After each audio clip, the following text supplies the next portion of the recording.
Dear friends, welcome back.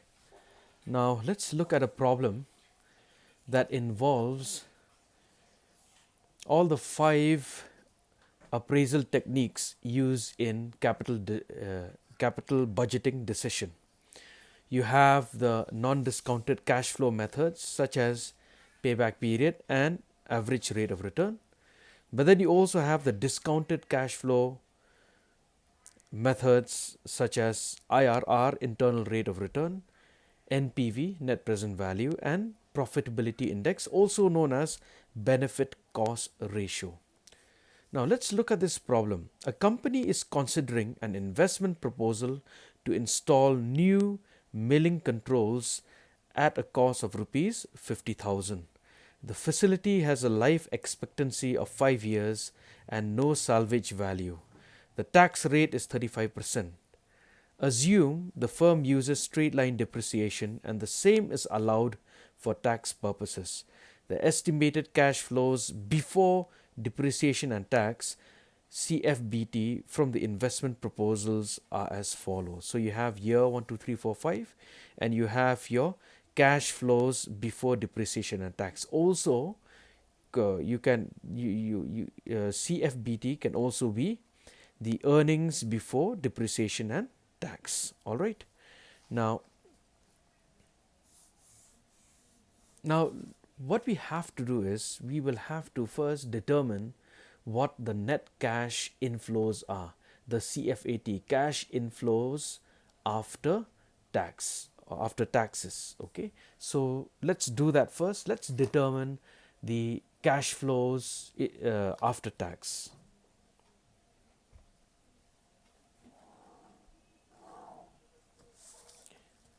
So determination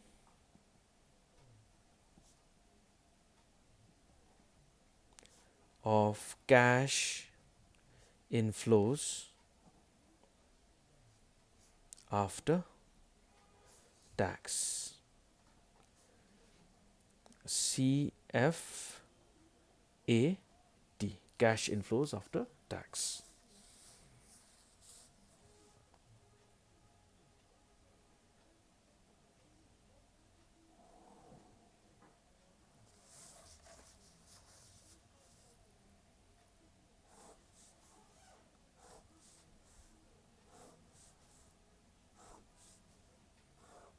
All right, so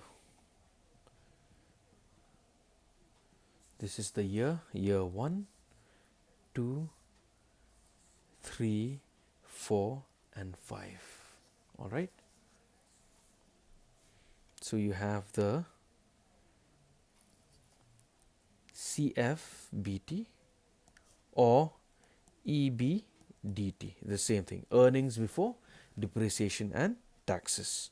All right, so first year it's given as 10,000, second year 10,692, and 12,769, third year, fourth year is 13,462, fifth year is 20,385. Then deduct depreciation. All right, deduct depreciation. Now how will you find out depreciation? See, the depreciation is given.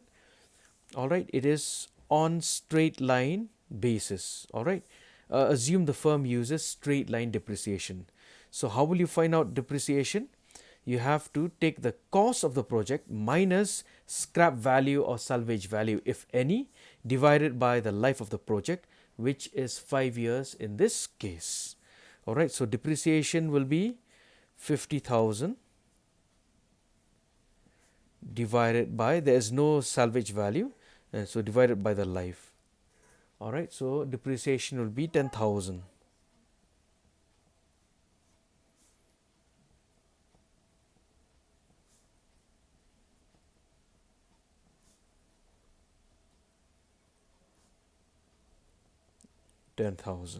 All right, so after that you have your earnings before taxes, which in this case it will be 0, here it will be 692, this will be 2,769, and this will be 3,485.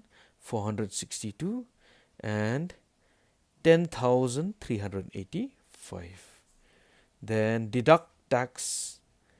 Okay, the tax rate is given at 35%.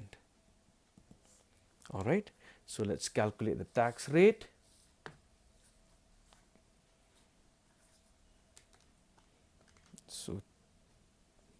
So here it's going to be 0, of course. 35% of 0 is always 0. So 692 into 35%. So that is 242.2 minus 692. All right, so your EAT, earnings after tax, this will be 0. This will be 449.8. All right.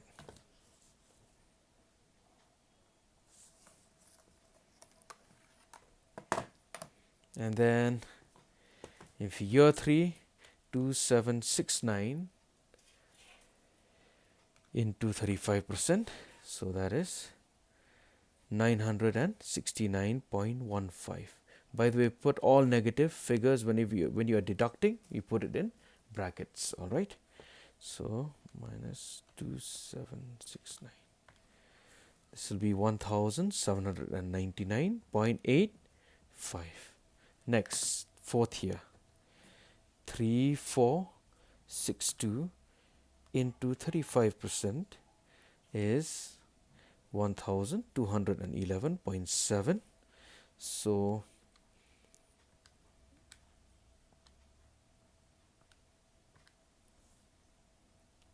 earnings after tax will be 2250.3. And finally for year 5, 10,385 into 35%.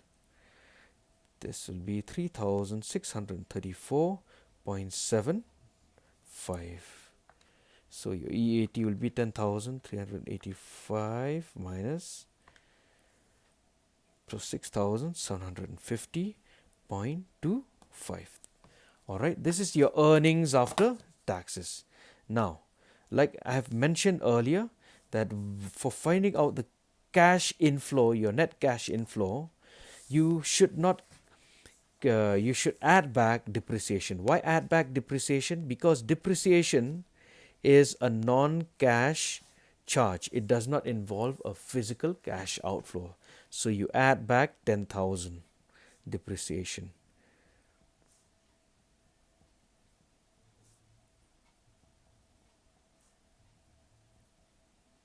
So finally your net cash inflows, CFAT, will be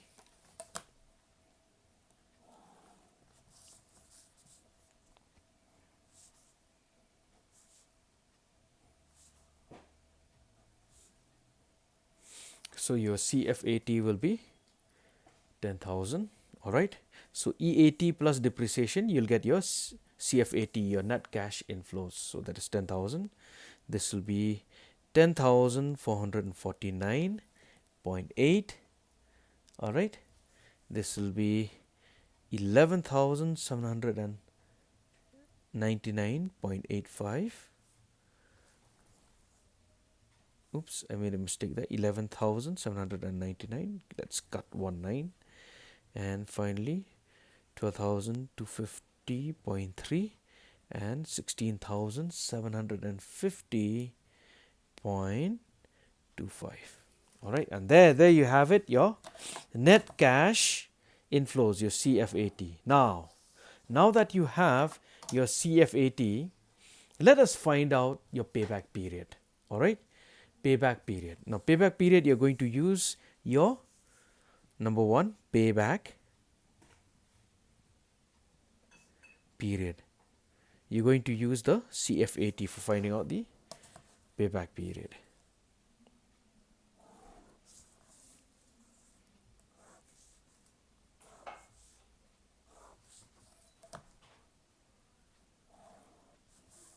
All right, so you have year 1, 2, 3, 4, and 5.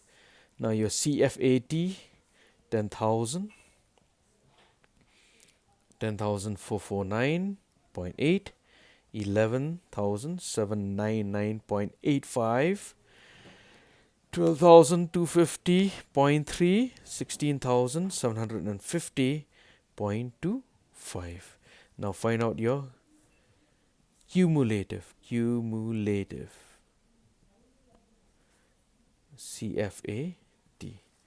So this will be 10,000, this will be 20,449, sorry, and so 20,449.8 plus 11,799.85 equals to 32,249.65 plus 12,250.3 is 44,499.95 and 16,750.25. So 61,250.2. There you have it, your cumulative CFAT. Now look at the initial investment here. The initial investment is 50,000. Now the payback period will tell you when the project will recover back its initial investment of 50,000. So the time taken, all right. So your payback period will be equal to, so what is the initial investment? 50,000. When are you going to recover that 50,000? A part will be recovered in the fourth year. So in the fourth year, so by 4 years you'll recover a major part of it. So, and the rest you'll recover in the fifth year. So 4 years. So how much do you need to recover? 50,000, right?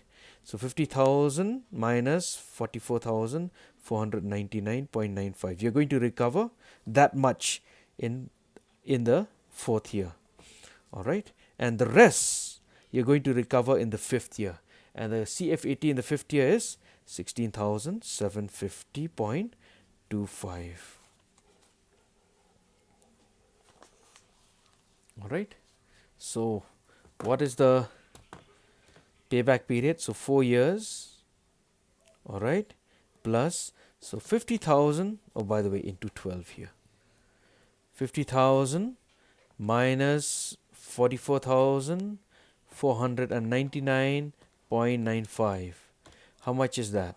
So 5,500.05 divided by 16,750.25 into 12. That will be equal to 4 years. Okay, divided by 16,750.25 into 12.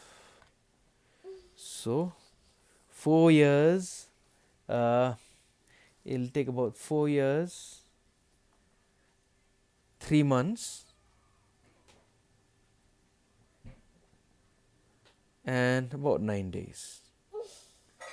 So that is your payback period.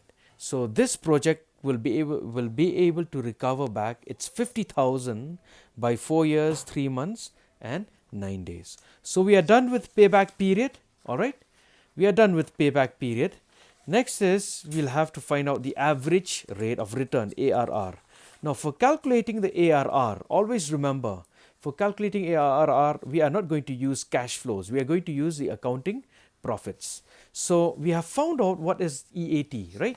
EAT, the net earnings, all right? Net earnings. We have found out what is the net earnings. We're going to use the net earnings instead of the CFAT for calculating the ARR. So, number 2. So, average rate of return, ARR, is equal to average income or average net earnings divided by the average investment.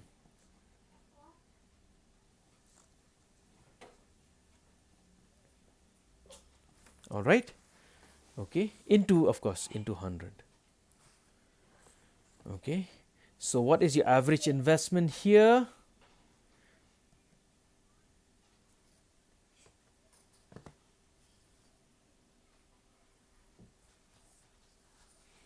You have to add the net earnings. Okay. So it is 0 for first year. It is 449.8 the second year. It is 1799.85 in the third year. In the fourth year, it is 2250.3. And the fifth year, it is 6750.25. So you add all this, okay, you'll get about 11,250.2. You have to divide that by the life of the project, that is 5 years. Okay, 5, that is 5, by the way. Doesn't look like a 5, but that is 5. And the average investment is how much? Average investment is 50,000 divided by 2. So 11,250.2 into 100 divided by 25. Oh, wait, I made a mistake, sorry. So 11,250.2 divide by 5.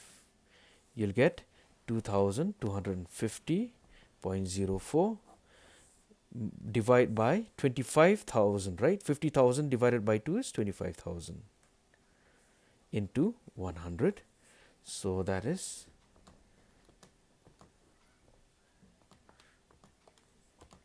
it is about 9.00%, okay, which is 9%. Okay, so that is your ARR. So we are done with ARR. All right, we have found out that ARR is 9%. Now let's look at the third one. That is the net present value. All right, we will find out IRR after we find out the net present value and profitability index. Let's find out first. Let's calculate the NPV. All right. Now, what is NPV? The third. NPV is the fourth, right? Yeah. Let's find out fourth first. So, net present value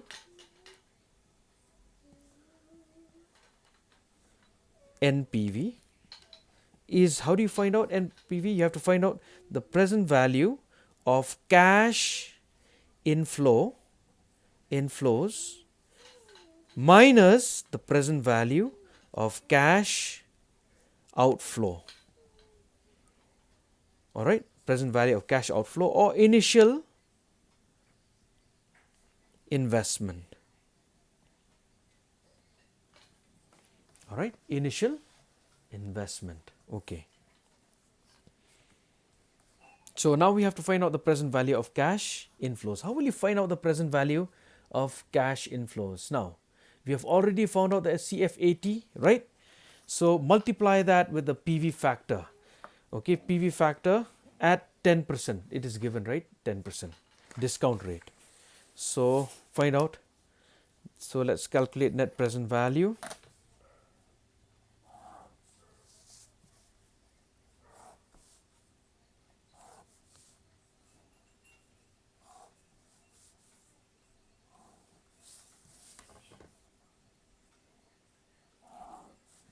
Okay, so here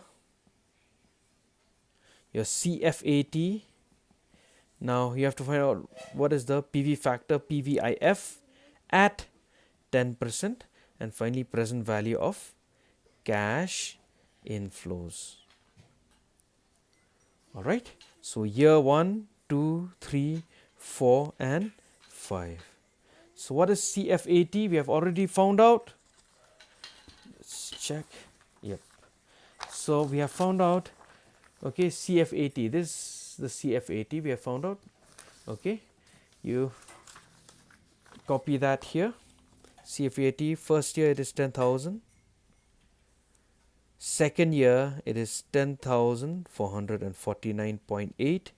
Third year it is 11,799.85. Fourth year it is 12,250. 0.3, and sixth year is 16,750.25. Now what is your PVIF? Now for finding out the PVIF at 10%, you can use the table, the PVIF table, present value interest factor. But let me show you another way of finding out the PV factor without using the table. If you have a simple calculator like this, that if you do not, I don't know how to use a scientific calculator, I use a simple calculator like this. So using a simple calculator, okay, you take 1, all right, divided by 1 point, okay, whatever the percentage here. Since this is 10%, so it will be 1 divided by 1.1. All right, so it is 0.909. All right, so that is the PV factor for the first year. For the second year, all you have to do is press the equal button once. There you have it, 0.826. 0.826. For the third year, again press the equal button another time, once more. So 751. 0.751. Fourth year, 0.683. Then fifth year it is 0.621. 0.621. So how do you find out the present value cash inflow? CFBT into PVIF at 10%. So 10,000 into 0.909, of course that will be 9,090. Second year, 10,449.8 into 0.826, that is 8,631.53. Third year, 11,799.85 into 0.751. So that is 8,861.69. So 12,250.3 into 0.683. That is 8,366.95. All right. And finally 16,750.25 into 0.621. That is 10,401.91. All right, there we have it. Now all you have to do is add this, add the present value of cash inflows. So 9090 plus 8631.53 plus 8861.69 plus 8366.95 plus 10,401.91. All right. So what is the NPV? Oh, sorry. What is the present value of cash inflow? Total is 45,352.08. All right. Now for finding out NPV, so NPV is equal to present value of cash inflow, which is 45,352.08 minus the present value of cash outflow. Now, what is the present value of cash outflow? We have your initial investment. See in the problem, it's given. The initial investment, 50,000. So that is your present value of cash outflow. Now you don't have to find out the present value of cash outflow because the initial investment is incurred at the beginning of the project. So you don't have to find out the present value of that. So 45,352.08 minus 50,000. Finally, you get a negative NPV. So your NPV is minus 4,647.92. Now always remember, when the NPV is negative, you should reject the project. You should not accept, you should reject. If you have a positive NPV, then you may consider the project. But since the NPV here is negative, you have to outrightly reject. Now the next one, number 5, is Profitability Index.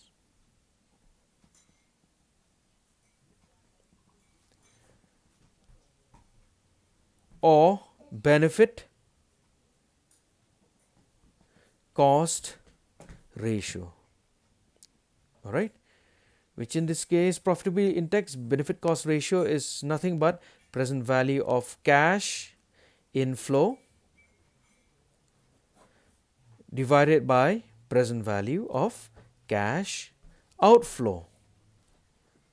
What is the present value of cash inflow in this problem? We've already found out 45,352.08. Present value of cash outflow is 50,000. All right. So 45,352.08 divided by 50,000. You get 0.907. Okay, which is less than 1. So again, if your profitability index is less than 1, you have to outrightly reject the project. Okay, you have to reject. Okay, you should not accept. But if PI, the profitability index, is greater than 1, if PI is greater than 1, then accept the project. All right, you accept the project. If it is less than 1, you should outrightly reject. Always remember. Okay, now for IRR, I will be doing in the next video. So stay tuned. I will be doing IRR, internal rate of return, for the same question. I'll calculate the IRR for the same question in the next video.